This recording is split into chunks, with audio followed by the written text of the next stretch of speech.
Hi, fourth graders, and welcome back to school. I hope you had a wonderful summer. We're going to start the school year by reading part of a story that I think you're going to like. It's called Because of Winn-Dixie, and it's by Kate DiCamillo. The genre or type of story is realistic fiction. Realistic fiction has characters and events that are like people and events in real life. As you read, look for a setting that could be a real place, a plot with a beginning, a middle, and an ending, and characters who have feelings that real people have.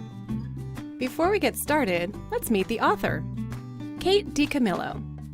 Kate DiCamillo grew up in Florida, where this story takes place. She wrote Because of Winn-Dixie during the first time in her life that she did not own a dog. DiCamillo believes that looking closely at the world and paying attention are the most important ways to become a good writer. As we read, let's think about our essential question. How do friends help each other? Let's begin. 10-year-old Opal is a newcomer in the town of Naomi, Florida. She hasn't made any friends yet and feels a little lonely. Opal's only pal is a very big dog, named after the grocery store where she found him, Winn-Dixie. I spent a lot of time that summer at the Herman W. Block Memorial Library. The Herman W. Block Memorial Library sounds like it would be a big fancy place, but it's not. It's just a little old house full of books, and Miss Franny Block is in charge of them all. She is a very small, very old woman with short gray hair, and she was the first friend I made in Naomi. It all started with Winn-Dixie not liking it when I went into the library because he couldn't go inside too. But I showed him how he could stand up on his hind legs and look in the window and see me in there selecting my books. And he was okay as long as he could see me. But the thing was, the first time Miss Franny Block saw Winn-Dixie standing up on his hind legs like that, looking in the window, she didn't think he was a dog. She thought he was a bear. This is what happened. I was picking out my books and kind of humming to myself, and all of a sudden, there was this loud and scary scream. Ah!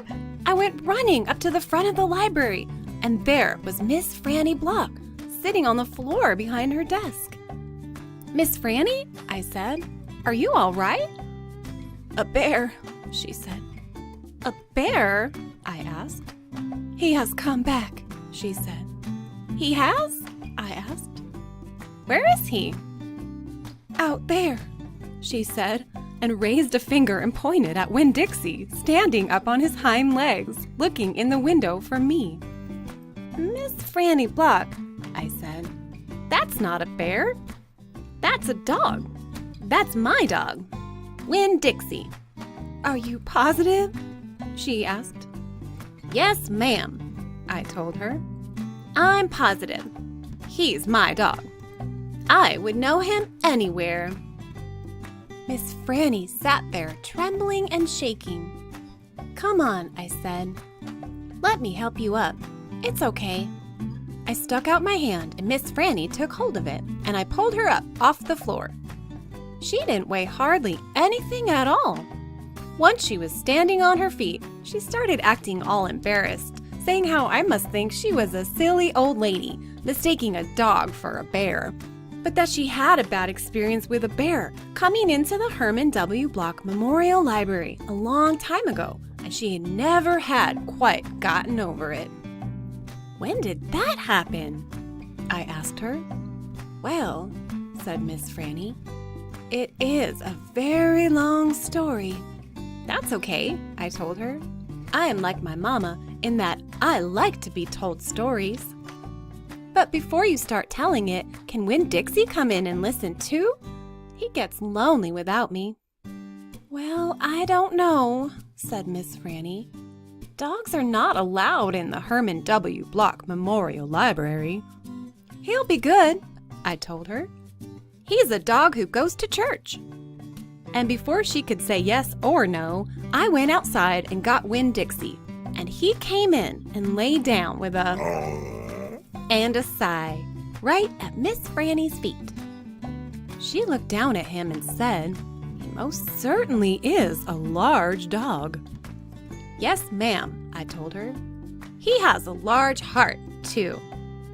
"Well," Miss Franny said.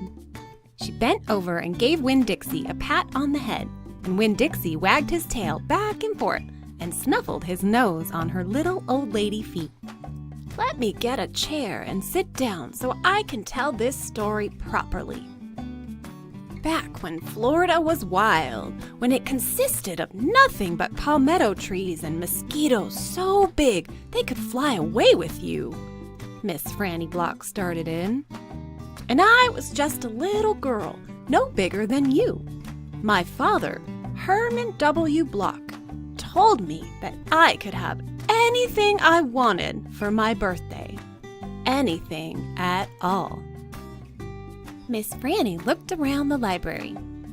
She leaned in close to me. "I don't want to appear prideful," she said, "but my daddy was a very rich man. A very rich man." She nodded and then leaned back and said, "And I was a little girl who loved to read. So I told him, I said, 'Daddy, I would most certainly love to have a library for my birthday.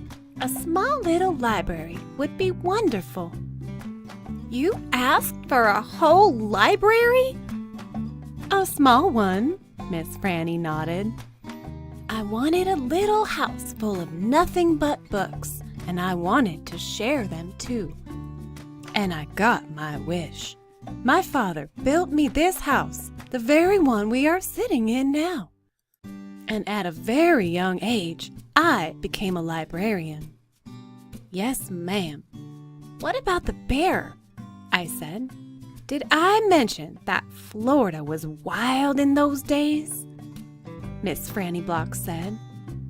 "Uh-huh, you did. It was wild. There were wild men and wild women and wild animals." "Like bears?" "Yes, ma'am. That's right. Now, I have to tell you, I was a little Miss Know-It-All. I was a Miss Smarty-Pants with my library full of books. Oh, yes, ma'am, I thought I knew the answers to everything. Well, one hot Thursday, I was sitting in my library with all the doors and windows open and my nose stuck in a book, when a shadow crossed the desk. And without looking up, yes, ma'am, without even looking up, I said, 'Is there a book I can help you find?' Well, there was no answer. And I thought it might have been a wild man or a wild woman, scared of all these books and afraid to speak up. But then I became aware of a very peculiar smell, a very strong smell. I raised my eyes slowly, and standing right in front of me was a bear. Yes, ma'am, a very large bear." "How big?" I asked. "Oh, well," said Miss Franny, "perhaps 3 times the size of your dog." "Then what happened?" I asked her. "Well," said Miss Franny, "I looked at him, and he looked at me. He put his big nose up in the air and sniffed as if he was trying to decide if a little Miss Know-It-All librarian was what he was in the mood to eat. And I sat there, and then I thought, well, if this bear intends to eat me, I am not going to let it happen without a fight. No, ma'am." So very slowly and very carefully, I raised up the book I was reading. "What book was that?" I asked. "Why, it was War and Peace, a very large book." I raised it up slowly, and then I aimed it carefully, and I threw it right at that bear and screamed, "Be gone!" And do you know what? "No, ma'am," I said. "He went. But this is what I will never forget. He took the book with him. Nuh-uh, I said. Yes, ma'am, said Miss Franny. He snatched it up and ran. Did he come back? I asked. No, I never saw him again. Well, the men in town used to tease me about it. They used to say, Miss Franny, we saw that bear of yours out in the woods today. He was reading that book and he said it sure was good. And would it be all right if he kept it for just another week? Yes, ma'am, they did tease me about it. She sighed. I imagine I'm the only one left from those days. I imagine I'm the only one that even recalls that bear. All my friends, everyone I knew when I was young, they are all dead and gone. She sighed again. She looked sad and old and wrinkled. It was the same way I felt sometimes, being friendless in a new town and not having a mama to comfort me. I sighed too. Winn-Dixie raised his head off his paws and looked back and forth between me and Miss Franny. He sat up then and showed Miss Franny his teeth. Well, now look at that, she said. That dog is smiling at me. It's a talent of his, I told her. It is a fine talent, Miss Franny said. A very fine talent. And she smiled back at Winn-Dixie. We could be friends, I said to Miss Franny. I mean you and me and Winn-Dixie. We could all be friends. Miss Franny smiled even bigger. Why, that would be grand, she said. Just grand. And right at that minute, right when the three of us had decided to be friends, who should come marching into the Herman W. Block Memorial Library but old pinch-faced Amanda Wilkinson. She walked right up to Miss Franny's desk and said, I finished Johnny Tremaine and I enjoyed it very much. I would like something even more difficult to read now because I am an advanced reader. Yes, dear, I know, said Miss Franny. She got up out of her chair. Amanda pretended like I wasn't there. She stared right past me. Are dogs allowed in the library? She asked Miss Franny as they walked away. Certain ones, said Miss Franny. A select few. And then she turned around and winked at me. I smiled back. I had just made my first friend in Naomi, and nobody was going to mess that up for me. Not even old pinch-faced Amanda Wilkinson. Okay, fourth graders, I hope you enjoyed this part of the story because of Winn-Dixie.